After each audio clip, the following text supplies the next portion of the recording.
Hello friends! In today's video, I will show you how to change the color of any object in CapCut for PC.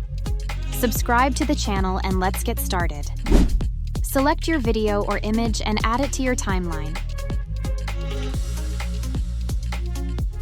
In the right panel of CapCut, click Settings and then select HSL.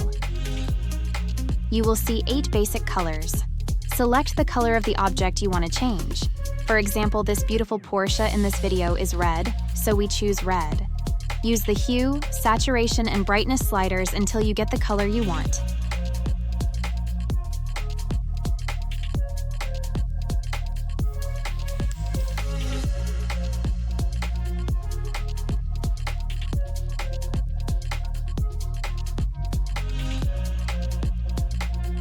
That's it. It's very simple.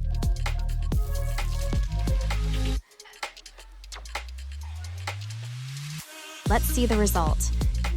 If this lesson was helpful, please like and subscribe to this channel. It will help me grow a lot. Thanks for watching.